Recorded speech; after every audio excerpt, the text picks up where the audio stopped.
নিরপেক্ষ নির্বাচনের মাধ্যমে বাংলাদেশের জনগণ তাদের সরকারকে বা কারা সরকার গঠন করবে সেই সিদ্ধান্ত তারা দেবেন বাংলাদেশের জনগণ। আগামী দিনে যে নির্বাচিত সরকার থাকবে, জনগণের সরকার থাকবে, তাদেরকে অবশ্যই এই অন্যায়ের যে হয়েছে সেই অন্যায়ের বিচারগুলো করতে হবে। যে কোনো মূল্যে সুষ্ঠুভাবে এই বিচার হতে হবে।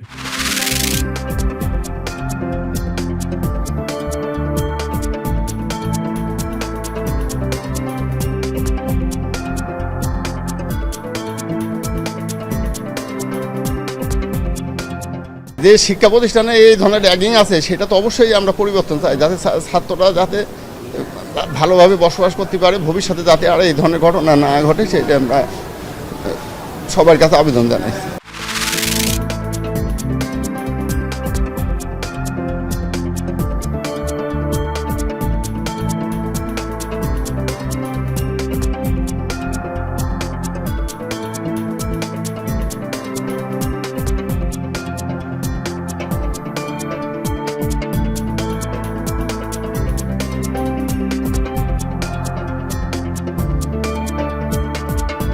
রাজনীতিতে ভিন্নমত থাকা এটা সৌন্দর্য, মতপার্থক্য সমস্যা নাই, কিন্তু মতপার্থক্য যেন মতবিরোধে রূপান্তরিত না হয়। আমরা এখন মতপার্থক্য করি না, এখন আমরা মতবিরোধ করি। এই জায়গায় আমাদের আপত্তি। জাতীয় স্বার্থের জায়গাগুলোতে মতপার্থক্য পর্যন্ত আমরা দেখতে রাজি না। এই জায়গাতে আমরা সবাই এক হয়ে যাওয়া উচিত।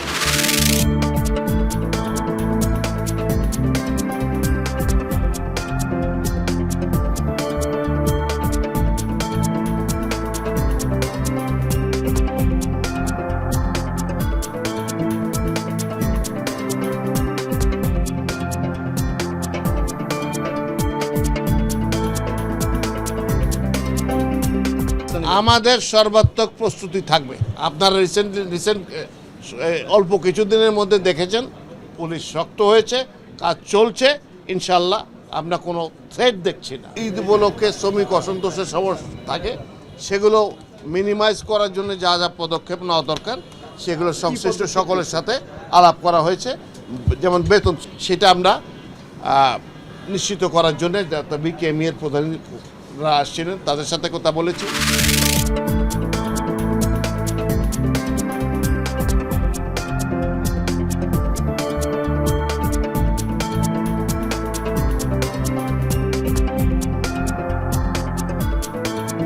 The Chief Election Commissioner that the European Union will support the conduct of elections in this country in line with international standards, and we will do this with a significant financial package as well as offering our experience and expertise. ওনারা চায় যে আন্তর্জাতিক মানের একটা নির্বাচন দেখতে চান, যেটা আমরা তো প্রতিশ্রুতিবদ্ধ। এখানে আমাদের তো দ্বিমত নাই। ওনারা ফ্রি ফেয়ার ক্রেডিবল ইলেকশন চান, যেটা আমাদেরও ওয়াদা, জাতির প্রতি ওয়াদা, এটা আমরাও চাই। নিরপেক্ষভাবে আমরা ইসি কাজ করবো, এটা তো আমরা ঘোষণা দিয়েছি, আপনারা সবাই জানেন। এবং আমরা তো খুব ট্রান্সপারেন্ট ওয়েতে কাজ করছি।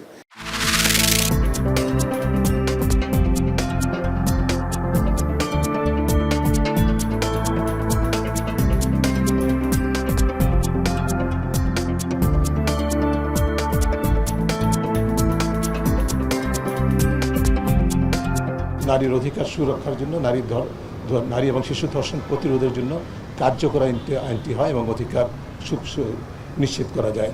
একপাক্ষিকভাবে অন্তর্বর্তীকালীন সরকার কোনো আইন করবে সেটা আমরা আশা করব না। পুলিশের একজন ঊর্ধ্বতন কর্মকর্তা যখন বলে ধর্ষণ শব্দটা ব্যবহার না করার জন্য গণমাধ্যম আপনাদেরকে যখন অনুরোধ করে, তখন আমাদের অবাক হতে হয়, আমাদের তাদের প্রতি, তাদের এই অবস্থানের প্রতি ঘৃণা প্রকাশ করতে হয়।